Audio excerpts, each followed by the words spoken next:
வீராங்கனை என்று ஒரு அமைப்பு உருவாக்கியிருக்கீங்க. யாருக்காக, எதற்காக? அந்த வீராங்கனைங்கிற அமைப்பு ஒரு பெண்கள் அமைப்பு, பேரே வச்சு நம்ம கண்டுபிடிச்சிக்கலாம். ஆனா பெண்களுக்கான அமைப்பு கிடையாது, பெண்களை உறுப்பினர்களாக கொண்ட அமைப்பு. காரணம், இன்றைய காலகட்டத்தில் வந்து எந்த ஒரு பிரச்சனையை எடுத்து கையாண்டு நம்ம களமிறங்கினாலும் பெண்களா சேர்ந்து செய்யும் போது அதுக்கு வேற மாதிரியான ஒரு வலிமை கிடைக்கும். ஒன்று. ரெண்டாவது, பெண்களுக்கே நம்ம முதல்ல ஒரு மிகப்பெரிய விழிப்புணர்வு கொடுக்க வேண்டியது இருக்கு. பல விஷயங்கள் அவங்களுக்கு அதுல டெப்த்ல தெரியாது, ஆழமான அழுத்தமான விவரங்கள் இருக்காது. அப்ப அவங்களுக்கு ஒரு உறுதுணையாக இருக்கணும்னா, அல்லது அவங்க பிறருக்கு உறுதுணையா இருக்கணும்னா முதல்ல அவங்களுக்கு தெளிவுகள் வேணும். அந்த அடிப்படையில தான் அந்த கனவோட ரொம்ப நாள் நான் பயணிச்சிருக்கிறேன். உருவாக்குவதற்கு முன்பே வீராங்கனை, அதற்கு பேர் வீராங்கனை அப்படிங்கிறது. என்கிட்ட இன்னொரு ஒரு சிறப்பு என்னன்னா, பேர் வந்து எனக்கு அமையும். நான் எடுக்கிற பேர் வந்து நல்லா போய் சேரும், வந்துடும்.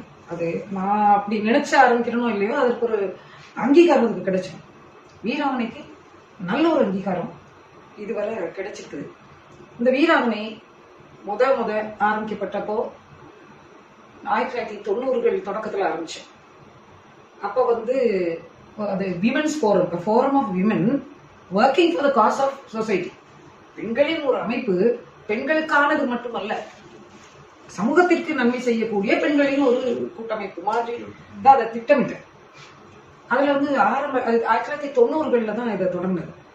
அதுக்கப்புறம் இதை பத்தி கேள்விப்பட்டு, அது அந்த அமைப்பு இல்லாட்டியுமே என்னை தேடி வருகின்றவர்கள் தன்னால வீராங்கனை தேடி வருவதாகத்தான் அமைஞ்சது. நிறைய பணி செய்யணும், ஆனா அது தனிநபர் சம்பந்தப்பட்டது. பிரச்சனையோட வருகின்றவர்களுக்கு குரலாக நம்ம இருந்துச்சு முதல்ல. 1997ல் இதுக்கு ஒரு இளையோர் அமைப்பை கொண்டு போனா என்ன, இளவர்கள் கிளை மாதிரி ஒண்ணு வச்சா என்ன அப்படின்னு தோணிச்சு. நான் கல்லூரியில் இருந்ததுனால அது சாத்தியப்பட்டுச்சு. அப்ப கல்லூரியில ஒரு அமைப்பு உருவாக்கி, வீராங்கனை அமைப்பு உருவாக்கி, ஆயிரக்கணக்கான அது யாரை வச்சு ஆரம்பிச்சோம்னா, ஜார்ஜ் பெர்னாண்டஸ்னு நம்முடைய பாதுகாப்பு அமைச்சரா இருந்தார். அந்த காலகட்டத்தில் அவர் தான் பாதுகாப்பு அமைச்சர். அவர் தான் அதை வந்து ஆரம்பிச்சு வச்சாரு. எந்த வருஷத்துல? 1999ல். தொடர்ந்து வந்து 91, 92ல். அப்போ எல்லாம் மக்களுக்கு, கஷ்டப்பட்டு வர்ற மக்களுக்கு துணை போறது, பாதுகாப்பு போறது, இப்படிதான் இருந்துச்சு. 99ல் இளவர்கள் கிளை கல்லூரியில் ஆரம்பிச்ச உடனே அதனுடைய பயணம் கொஞ்சம் வித்தியாசமாக, எல்லாருக்கும் விழிப்புணர்வு, வெறுமன ஒரு பிரச்சனை வரும்போது போய் கைதூக்கி விடுற மட்டும் இல்லாம, அவங்களுக்கு விழிப்புணர்வு, அவங்களுக்கு அவங்க மூலம் பிறருக்கு என்ற ஒரு பார்வை வந்துச்சு. அதுக்கு ஒரு தனித்தன்மை வந்துச்சு. அதுக்கிடையில வீராங்கனை ரொம்ப விளம்பரமாயிடுச்சு.